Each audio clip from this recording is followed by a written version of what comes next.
Welcome back to Foreign Friday. I know we had the week off last week. Yours truly's brain was on fire, not in a good way, but we're back for a place we've never been to before, Thomas. Moonee Valley. When I saw that, I was like, where is? I thought it was going to be like in England or something, but it's in Australia. So tell me a little bit about that course. It's again one of the major. It's not a huge. So it's not like Ranwick or Caulfield or Flemington, but it's right in that ballpark. And this is their big day, with the final race that we're going to be doing. But on the other hand, this is we're doing all group races, so they are attracting some decent horses. And should attract decent money pools too. So that's always the key, the money pool, because that's what you're gunning for, my friend. All right. Well, the first one we're going to do is the McCafé Crystal Mile, Thomas. The McCafé Crystal Mile at the racetrack there in Moonee. Let's look at the track right here, and you can help us out a little bit. 1 mile. Oh boy, I put this one in meters. How many meters is a mile, Tom? Let's see if I can remember that. Like 20, 40, something like that. Is that about right? 1,600. 1,600. All right. So going to start here at the end of the bushes, run by these stands the first time, come back around and down in that way. Is that right? Yeah, that's correct. All right. So tell us a little bit. You are mentioning that this track had some interesting. Yeah, I can present some interesting problems for horses that start on the outside. They definitely have to get good position. And if you've got speed, you definitely want to get good position. I've seen them come from every place to win the race, so you just don't know. You just cannot tell. Are there any undulations, or pretty flat? For the most part, most Australia tracks are pretty flat. I mean, they're always like any track. I mean, there's always going to be some changes or whatever, but not like the up and down the hills in England.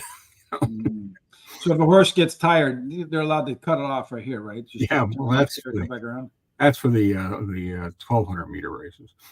That's for when they went out the horses to take like that marathoner who hid in the fog and they came out and ran like a world record time and finished like 14 miles ahead of the next closest competitor because they didn't time their move out of the fog right. They got impatient.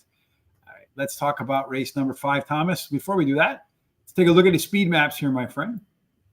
Early on, does look like Tuvalu and Prowess will be the ones that have some prowess when the gates get going. In the settling position, as they start to jog along, you're going to see those two up front. Look, this race is kind of stacked towards the back a little bit, Tom. Just in that race shape, generally speaking, I would probably prefer a horse that's middle forward, unless you got a lot of late legs in there. And then from the closing speed, yeah, you see there's really not a huge difference between the front runners and the back runners. So that would really lean me towards horses that are middle forward as far as the race is concerned. You see anything in any of those illustrations that you disagree with? No, I do not. All right, so that's why I did take the one I think is going to be out front. Tuvalu has draw 2. That's number 1 horse. And the last 2 starts, it's been, running with very good company and not great. But interestingly enough, he's been sitting more off the pace and just doesn't, not finishing is the best way. But those have been big fields. He drops back in distance. He drops back in field size. I think he wins. I think he's got a great chance. And really at this distance, the horse has done very well. Got 8 starts, 3 wins, and 4 placings. And he's placed on this course too. So he's been over this track. I do think he'll be more forwardly placed this time around and maybe on the lead. Number 4, Antino is my next choice. Draw 4. Came back from a layoff and ran 4th in a listed race, and then moved up to a Group 3 race and won that at 1,500 meters. Then ran a second going 1,600 meters in a Group 1. I don't think there's any question about the form, as you can see. Horse looks like right there. He's got 3 starts at this distance, 2 wins and a placing. But can he get a Group 1 win? He doesn't have one yet. Got a second though. It's pretty close. Yeah. That's good. Yeah. And 6 Prowess is going to be my final choice with draw 1. She's going to come back from a race in New Zealand where she ran second. It was a Group 3. But it was interesting comment. They said that on the turn there's a dip, and the area deteriorated on the track, and it may have affected her performance. So I thought that was really an interesting thing to note. Mm-hmm.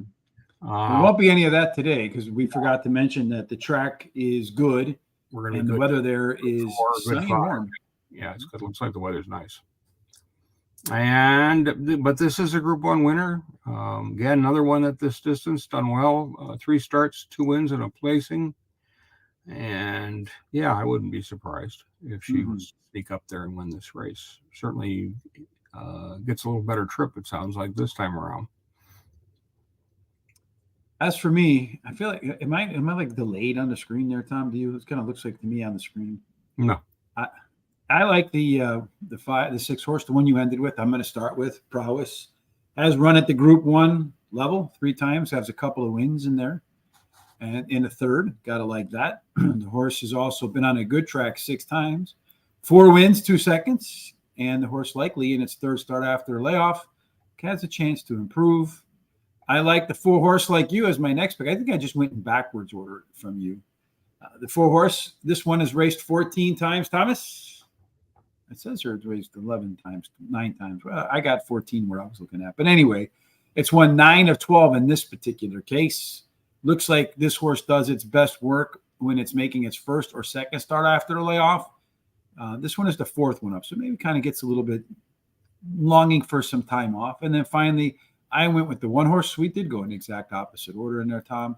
Tuvalu is my final choice. This horse has been on the grass, never been out of the money on grass races, or never been out of the money at the distance. You see 7 of 8, 7 of 7, and the money there. So I feel like, and he got a good record in there. So it looks like to me like the horse likes the grass, likes the distance, likes the footing, and I think it should be forwardly placed. And as we saw in the maps, really should have a pretty good late kick as well relative to what else is in the field. So 6, 4, and 1. I'm only allowed 3 picks, Tom, but I get a few more picks in the next race that we're going to go to with that guy. I don't know who he is, but he's taking over the show, Tom. Yeah, got to get rid of that guy. 1 horse in here, Peer Pressure, has scratched. This race here is going to be 1,600 meters, Thomas. If we look at 1,600 meters, they're going to start here again, come back around. So pay attention to what you see in race number 5 in terms of bias, because you might see something similar in race number 6. Let's once again take a look at what the speed looks like. So speed does well in race number 5. You might want to look at Grainzinger Ballet, Aparilla as your speed horses. If you see horses that kind of make mid moves, again, looking at that shape, Tom, most of this stuff is up front. And everything else is middle back. I got to think that should tactically give the front runners a little bit of an edge, especially on a firm track. Closing speed, again, you find a pretty good mix in here of horses that have some great legs in there. The 1 speed horse, Grizinger Bell, could be the rabbit that they all chase that fades at the end from what we see on the speed charts, Tom. What are your thoughts about what we saw there? To me, it's really how they break, because there seems to be a bunch on the outside who are going to want tactical position. That's the way I looked at the race, and that's the way I'm playing it that way, because I took number 2, Aparilla, with draw 6 as my top choice. I like the effort at Flemington last out, ran second in a Group 2, was at this distance. In that race, it sat forward, but didn't. Well, it could have run better, a little bit better, to finish that race. But it may have needed something. It's raced in this Triathlon before. It's got a 6. That was in a Class 3 race, so a little lower level. But I look at what she's been doing lately. She's got a 6th, a 4th, and a 2nd. So obviously they're going in the right direction with this horse. And I think it's based on this field and the way the race shape is. I think this one's got a nice chance of winning here. Number 11, Quickster. Draw 7 is my next choice. This is a horse that's had one career race. That's it. The maiden race, it ran second. And I watched the race, and this horse found all kinds of trouble. I mean, and he was a closing on the winner at the end. I mean, it had all kinds of stuff. Yeah. Okay, we're going big time up. Non-winner into a winning race, group, the whole bit. So why pick it? Well, I went and looked at the trainer jockey stats. They have got teamed up together 21 times in the last year, and they have a 29% winning rate and a 62% in the money rate. They're doing something right. I thought you were going to say they were 21 for 21. I wish, but not quite that good. But those numbers are impressive. And the last race was on synthetic and had problems and all this, but they must think they have something or they wouldn't drop her into this race. So I'm going to take a chance, going to get a price and see what happens. All right. And finally, I'm going to take 6, No Dochi, my final choice. Got cross 2. Showed speed in the last race, but didn't keep it together, but it did run fourth. There's another fourth at a shorter distance. And there's one other speed horse you mentioned in this race who I think will be on the lead. But I don't think she can hold it together better than this one can. And that's why I'm going to think with all that forward action going on, if this horse can hold together, get a placing in this race. Yeah, I just, again, looking at the way that race shape played out there, it just looks to me like with everybody wanting to be middle back, get up to the front, you might have a good chance to run some modest fractions and take them from gate to wire or close to, at least up front, be forwardly placed all the way to the end. At the end, I expect to see, I got too many things open. I got to start closing a few times so I know what the hell I'm doing. At the end, I expect to see Skybird in the winner's circle, Thomas, or the winner's enclosure down there, right? That's what we're looking at down there too. This horse has gotten a shot at a good track 2 times, Tom, and it won the both of them. Now, granted, it's run 3 times in its life, but we'll take that. I know it shows 2 for 2, but the past performances I was looking at showed 3 races. And one thing about an undefeated horse is that you just don't know how good it is until she's beaten. So we'll see if that happens here. Number 3, Karina Queen is my next choice. Get a little bit of a, let's open that up right here. Karina Queen, this one should be rolling at the end. We talked a little bit about speed being up front, mid-pack. I think this one should be rolling at the end, but a little bit closer to the pace than usual. Last time the horse got a good trip, the only time in terms of a good surface, it won that race. So maybe a fan of the footing. I'm going to have to trademark that, fan of the footing. Number 11, Tom, somehow we're having a lot of agreement today, so the odds on Quickster probably won't be 16-1. Maybe they are. But this one is making its second career start, as you mentioned, Tom, and finished second last time out. But one of the things I've been noticing is horses that make their second career start, that's the opportunity for them most likely to have maybe the biggest improvement from race to race in their career. We'll see if that happens. And then finally, number 4, Captain Amelia is my last choice. And here that's an all or nothing horse. You can see 7 races, 2 wins, nothing. But here's what's interesting about those 2 wins, Thomas. You had mentioned the jockey trainer success. But what about a jockey and horse success? Captain Amelia had 2 wins. And James McDonald was the jockey in both of those wins and rode the horse only 3 times. So I think perhaps he's going to get the best out of that horse. Looks like the bettors are on to my trick there at 6.5 to 1 odds, but we'll see if that's indeed how it plays out, Tom. What do you think about that? A jockey who seems to get something. You think it's just there's some jockeys just get a better feel for the horse, or maybe the horse gets a better feel for the jockey? What do you think that is? I think part of it depends on also who's working the horse in the morning. Because you can learn a lot from that about that horse from your morning works as much as anything. And I do know in my past life, I went to school with a woman who was a exercise rider at Belmont primarily, and she talked about that that she would talk to the trainer, sometimes the jockey, And sometimes she would ride a horse and it would feel very different than it had in the past. And so you don't know, especially when you got a 2-year-old who's now going to be becoming a 3-year-old, the maturity and how they mature. And as they get older, I mean, like us, we mature sometimes well, and some of us not so much. Yeah, me not so much. But I think that they get I think in this case, if James McDonald, of course, has been riding in Hong Kong too, so he gets around.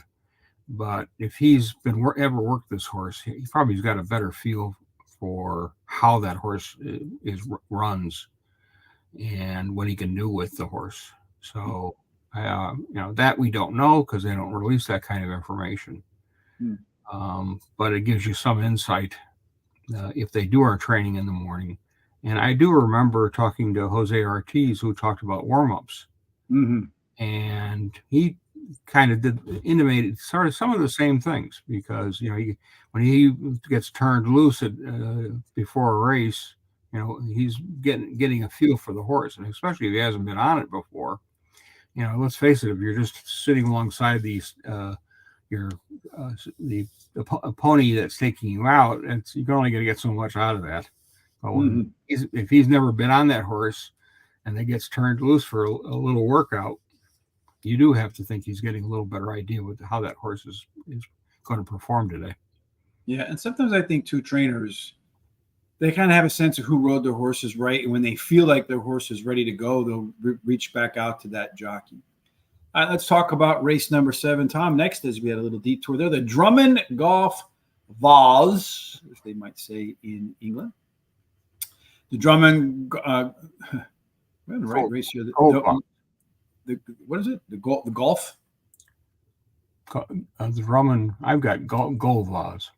I have golf. I just took it right off of the thing. But anyway, we'll just call it whatever it is. It's the Vase.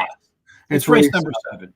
It's race 7. It's a group. We got the right race in there. This one's going to be 2,400 meters. Again, we go back to a bit of a longer race. I think this one's 1.25 miles. So they're going to go all the way around and come back around. That's quite a loop there, Tom. Looks like they might get into that turn a little bit early. So do you need inside position as you head into that turn? Yeah, you would prefer to be a little draw inside or a little better draw. So if you have a little bit of speed, maybe you can find your way to that turn a little bit early. So let's look at the early speed in here. You do see Air Assault, the 2-horse, very likely to be the one that captures the early lead, gets to the front, and is the one that they're all going to have to catch again. Just looking at this again, I'm guessing as we look at the settling position, there's going to be a little bit kind of even this time around, maybe one horse. So they're going to stack up maybe nose to tail all the way around the track with Verdad. Maybe going to go wide or tuck in a little bit early on. We'll see how that plays out. And then as far as closing speed is concerned, only Bulawayo is about the only one in there that doesn't look like it has the ability to sustain at the end. So looking like a pretty competitive race to me, Tom. How did you rank? I agreed with you on that. I went with number 3. Verdad is my top choice. His draw at 6. Ran a Group 1 last time out. Ran 6th, and was best. It was a moderate effort. Then he ran a Group 1 before and ran 2nd. It was a much better run at the end. Both those last 2 races were at 1,600 meters. Some indication to me that this horse may want a little more distance, and this could be its ticket for a nice win here. Number 6 is Port Lockroy with draw 1. That one is scratched. It looks like since we came on here. Oh, okay. Then I'm down to one other one. You only have one horse from that race? No, I got 2. The horse. I like the pick of Integrity, Tom. Yeah. Well, number 4 is going to be my next choice. A Pula with draw number 5 ran close to this distance. I say close. Last out, was in touch with the leaders, but didn't finish. But he finished 3rd. I mean 4th in that race. It was a Group 3. Race before that, I really didn't have much chance to run. That's the best way to describe it. It was a listed race at Flemington, and he ran 8th. I think this horse needs a decent pace up front. Well, we got that, Air Assault. And I think that helps this horse a lot. Get something to run it. And I think he'll be moving at the end. I think Aerosalt is going to get to the front, be able to get away with some pretty cheap fractions, perhaps, Thomas, and finish that race off right there. So that's my top pick, Aerosalt. This horse, also looks like to be in some of its top form right now. And I expect this one to continue to improve. I'm going to go with number 7 as my next selection. Koning, 11-1. We're playing a little bit of long shots right here. This one has been out on the track 4 times, a win, a couple of seconds, and a third. So 4 for 4 in the money. I think this one should get a really nice trip in this race, Tom. It's going to be one of those horses that rates and then tries to run by the front runners at the end. We'll go with a little bit of a price next, Thomas. Molly. Put a note on that one you just picked before. They're taking the blinkers off. So they're feeling it's more focused. A little for me, a little concerning. All right. Why would it be concerning to you? Because in the past the horse has done better with blinkers. All right. Fair enough. I'm going to go with the longest shot on the board, Tom. I think if you add up the odds, all the rest of the horses, it might not add up to 71-1. Be pretty close in there. But I'm going to go with Ma Ali as my third choice in there. I think this one could be a fan of the good surface. The only time it won, right there, Tom, look, on a good surface in 3 races. So maybe it's going to take the footing. We'll see if it can. We'll see if this horse does like the good ground and pays a big price, a good price, if it wins. And then I'm going to go with Verdad as my final choice. The 3 horse looks like that one's your favorite right now in here. Yeah. Last time out, so you see the horse's career record 3-1-1-0. That was last time out, but the horse had the check in that last race. Otherwise, the finish would have been better than 6th of 15. Probably would have finished in the money. I don't know that would have been enough to win. A cleaner trip today should equal a better result here. So 6, 7, wrong number. 2, 7, 10, and 3 for me in race number 7. 2 more to go, Mr. Tom. We're going to go to race number 8. This one is the Ladbrokes Manikato Stakes. Isn't that like a Manikato? Isn't that like an Italian dish with Manikato cheese in it? Possible. Yes, indeed. Or could be Manikato, Minnesota. Could be too. I've not been there. I've been to a couple places in Minnesota in the past. I think one called Powers Lake to do a little bit of fishing. You got to love the walleye. Just great tasting when you can catch it up in the north or in Canada. Really clean water, clean fish, great taste. Like the movie. Have you ever seen the movie Napoleon Dynamite? Yes. And at the end when he's like, here, I got what did he say? Like a fresh tasting bass or great tasting bass as a gift. I always wanted to give somebody a bass for a gift after that. I haven't had a chance to yet, Tom. Maybe the next time I see you, I'll give you a bass. Anyway, 1,200 meters. You're going to start here, come around to the end. What do you think about this? Well, let's talk about that 1,200 meters. Probably speed, but that turn right there again, Tom, comes pretty quick. I mean, you're on the turn right away. So I'd imagine you got to have a little giddy up and go when they say get going, and especially on the inside. So if you're looking at some early speed in there, plenty of early speed. You got Jigsaw, I Am Me, I Am War. A lot of those horses are going to get out there. The Inferno and Buenas Noches. Buenas Noches will be Buenas Noches at the start for sure. As the race goes on, this one, most of the horses are forwardly placed. The Inferno looks like he's going to be so far off that the turn won't matter because he'll be able to save ground, and he'll just need a tremendous kick to run by everybody at the end.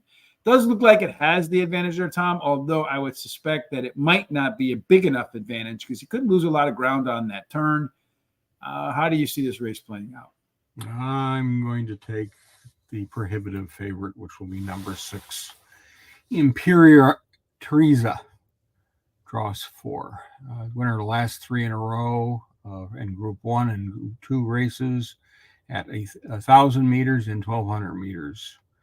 Even after a 5-month layoff, the horse came back and won 2. So obviously came back in great shape.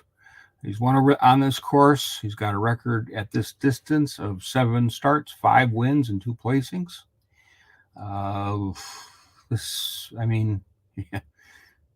He's won.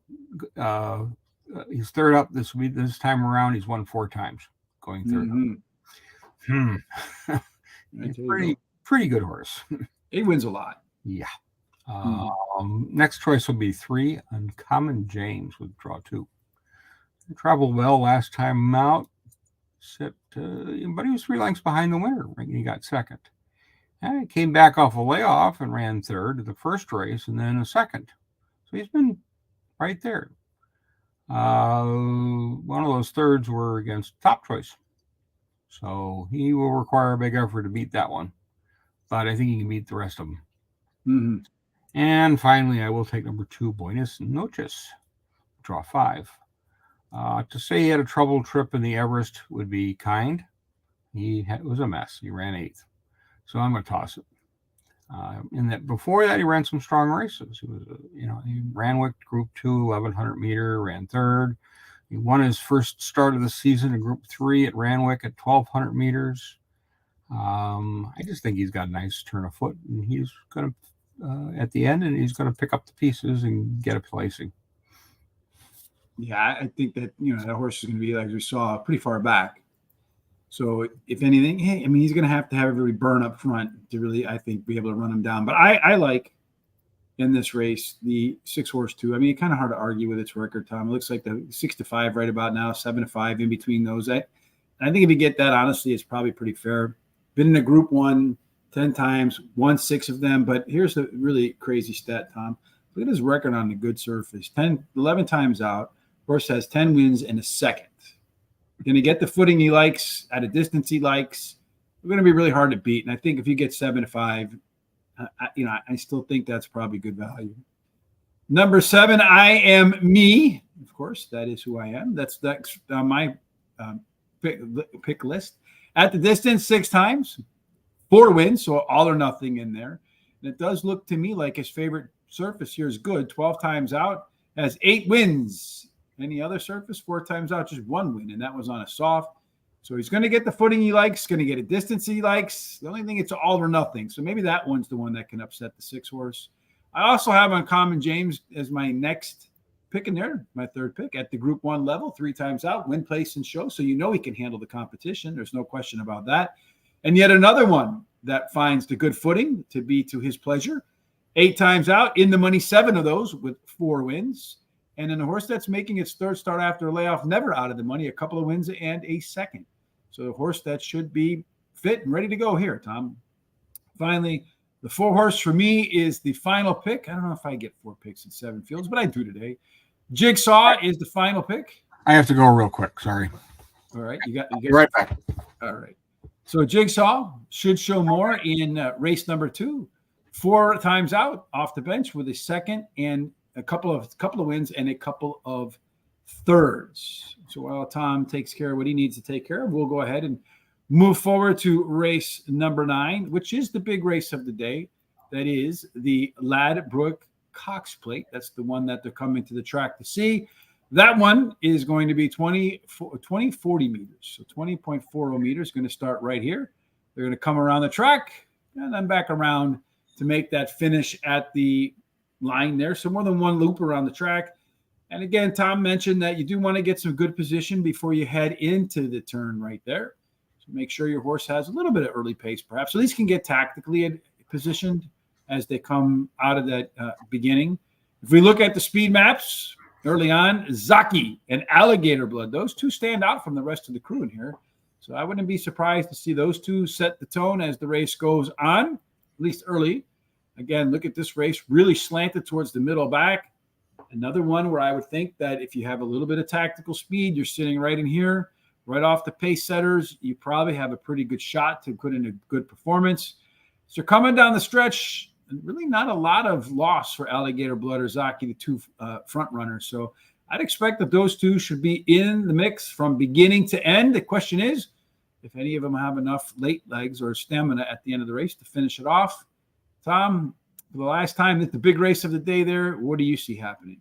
I started with the favorite, number 4, Alligator Blood. Let's draw 5. Mm-hmm. Last 2 races, I called it a thing of beauty. And this 7-year-old seems to be running his best races right now of his life. And they were excellent wins in Group 1s. And he won for the first time at this distance too last out. So, and he's been showing a really nice turn of foot. Unless there's something really not right or a lot of trouble trip, which I don't think he'll get because he usually runs in the clear. I think this one's really hard to beat. Number 9, Duas. I'm going to be my next choice with draw 1. Ran third last out at this distance in a Group 1 at Caulfield, and ran third to Alligator Blood also at Caulfield in a Group 1. That was at 1,800 meters. His first 2 starts of the season are forgettable, is the best way to describe it. I don't know how else to describe it. He's going to sit back and make one run, basically, so he needs a trip. Now, you think on the inside post, I don't think it'll be a problem because jockey's going to take him back and get some cover and get some little weaving going on to get through and get up for placing. My final choice is going to be the Hong Kong Importer, which is number 1, Romantic Warrior, with draw 7. Shipped to Flemington last out in Group 1 at this distance, and we got a 4th. But in the running of that race was a bit keen, a little hyped up. So he may have run a bunch of his race early in the race rather than settling down and getting into a set. So I'm looking at that as maybe he needed a race. In Hong Kong, he's ran against the best, without question. And his record proves it. He's got 15 starts and 10 wins and 3 placings. That's a pretty good number. And I just think he needed a start. And I think he'll perform much better today. Well, I think he's going to perform much better too, Tom. I think you know why? I put him on top. This one at the distance. Yeah, it's where you leave off, I begin. At the distance, it's the right distance. 7 times out, 5 wins. You got to appreciate that time. It does win a lot of races anyway. And we know that the horse can handle the Group 1 competition. 7 times out, 3 wins in 3 seconds. So that's a good number for me. Number 2, one of the front runners for me, Tom, is going to make my list. That is Zaki. I like the name, 19-1. I like the odds as well. Usually this horse is pretty well bet, so getting 20-1 odds on him is a pretty good number. It's usually like 2 or 3. Yeah, missed by form is a little off lately. We'll see if it can. Yeah, I mean 7-12 last time out, but 1 of 11 right there. So we'll see. First of 11. You like one of those horses that kind of on and off to me, Tom. You know what I mean? Yep. No, I exactly know what you're talking about. So, and then you see here the last time the horse got a good track. Look at that. Bam. So maybe just didn't like the soft footing in some of those lesser performances in there. But we'll give it a shot in here. And one of the other favorites in here is the 8-horse Fangirl. And they squared up just a few races ago and just finished right off it was like a mad dash to the finish line right there by a head or a head bob, just really close away from winning that race. But in between Zaki and Fangirl, I have the Killers, Mr. Brightside in here. I'm Mr. Brightside. Mr. Brightside does have some experience at the Moonee track, ran on it 4 times, Tom, won 3 of them. I don't know about you, but I would qualify that as a horse for the course. How about you? Yeah, that makes sense. And it does have a pretty good Group 1 record, so shouldn't be intimidated by the nays of any of the others around it. And then finally, I mentioned Fangirl is the one. Should be one of the favorites in here as well, the 8-horse. 7-1 right now. Fangirl on a good track, 10 times in the money, 100%, 10-10. 4 wins and then splitting 3 seconds and 3/3 in there. And the horse does have Group 1 caliber talent, 11 races, 3 wins, and 3 seconds to boot. So 1, 2, 3. I should have just put the 4-horse in there for good order anyway, Tom. But 1, 2, 3, and 8 for me for our first time at Moonee Valley. And just so you know, those races are going to be Friday night. I think the first one is going to go off. What does it say?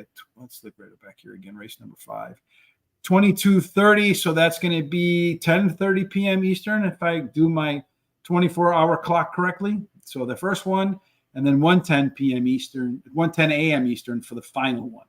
So a little bit of insomnia racing, if you will, or before you go out on the East Coast. And then on the West Coast, that's the stuff before you go to bed races. And it should be an interesting card because there's some of these other races look very interesting too. Yeah, which is a 10-race card too. And that first one's going to start off at about 6:10 p.m. It looks like. No, 20. Yeah, 6:10 p.m. So not that far from now. So if you're interested in the whole card, you can go ahead and check that out. They call it the Valley in a lot of different places. So when you're looking for past performances, you might want to look for just the Valley and not for Moonee Valley because you might not find it. Because at first I was looking for Moonee Valley and I couldn't find it, and then I saw, well, the Valley, it's got to be the same thing, and I clicked on that. And you were right. Once in a while, I got to get something right, Tom. I mean, the horse picks might not be there, but I got to at least get the information correct. Speaking of getting the information correct, over in the description down below, we have a link to a page, the Breeders' Cup. We're going to put together, me, Tom, Charles, and Terry, each one of us taking our level of expertise for a webinar next Thursday. So we're not going to have a Foreign Friday next week because we'll do all of our talking about the international horses. Tom will be our international maiden. You see it right there. He's going to go through all the international horses and tell you which ones have the best chance to go ahead and get the job done. If there are any of Order of Australia's where there's just one ticket that you need to make your whole weekend, that's the great thing about the Breeders' Cup. I'll be talking about all the data, the statistics, and the analysis. Terry will tell you why every horse has a chance to win and why it won't win. And then our good friend Charles, being a bloodstock agent as well as a trainer, will take a look at the breeding as well as the trainers, see what the intent is for the horse. Everything will be covered in there, including full race card picks for Friday and Saturday, compliments of guaranteed tip sheet, along with the wagering guide, which I'll be putting together for all of the Breeders' Cup races. So information in the description down below. All right, you're not going to be busy at all, are you? Me, no, not at all. Nah. That's going to be like an 80-hour week, Tom. And, the sad thing is, when you tell people what you do for a living, everybody's like, oh, that's cool, right? Because it is kind of It's kind of cool until you have to do the work. but it's different, right? Because you don't run into too many people when they say, what do you do? I handicap horse races for a living. They kind of give you the, what did he just say? And the funny thing about that too is they all expect you to get every race right. You know what I mean? So when they ask you, who do you like today? You give them a race and the horse finishes second. They're like, he sucks. But any case, or last, or stays in the gate or whatever. He's like your dog. You teach your dog a trick and you bring the neighbor over and go, watch this. And the dog just looks at you like you're stupid. Like, what medication are you on? Or did you forget it? But in any case, we'll be putting together a lot of that data in there, a lot of that work and putting together those things. But as I was saying, because of all that time and energy that goes into it, the racing itself is almost a letdown for me.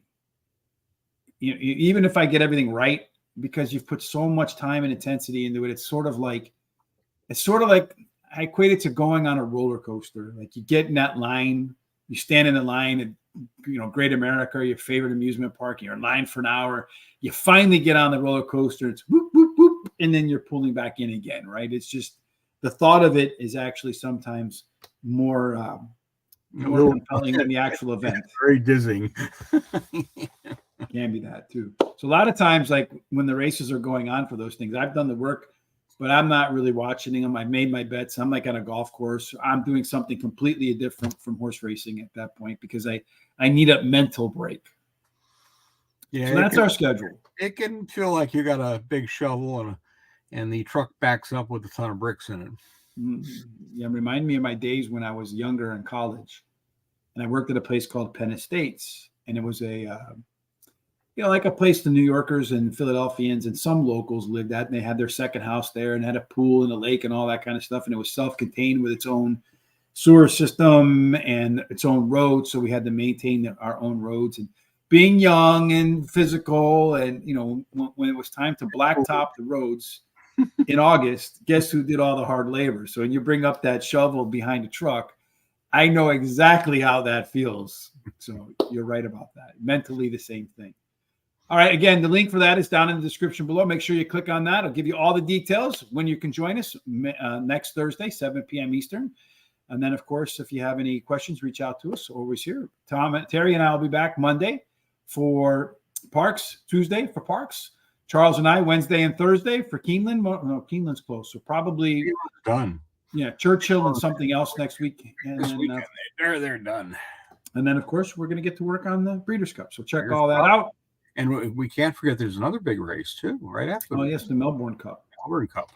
And we probably should at least talk about it. There's only going to be a mere 24 horses in the race. What day is that going to be on? Wednesday or Tuesday? Tuesday. It's always a Tuesday. A Tuesday. First So, Tuesday. yeah.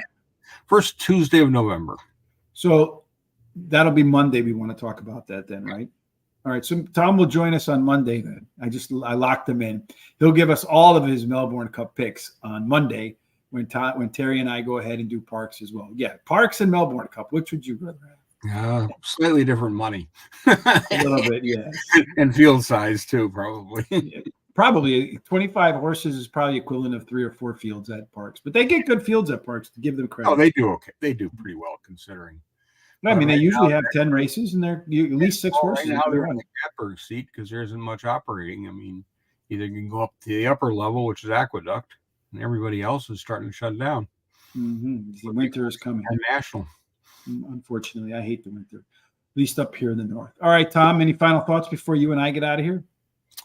Survive these races. They got fields for us are relatively short because we're usually used to these 16 horse fields, but tactically it's going to be very interesting to watch a couple of these races, how they play, because there's some pretty good quality in these races. Yeah, absolutely. They're all group races. So whether you're going to bet tonight, a little bit of, as I said, pre-insomnia racing in Australia, you're going to do whatever is going on the weekend at your home, or you're going to join us next week for the Breeders' Cup or Parks or whatever's running Wednesday and Thursday. Certainly hope no matter what you do, it ends up in one place, that you get all of God's blessings, and everything you do ends up in the winner's enclosure. Indeed, that's what it's called down under. Thanks for joining us, and have a fantastic weekend.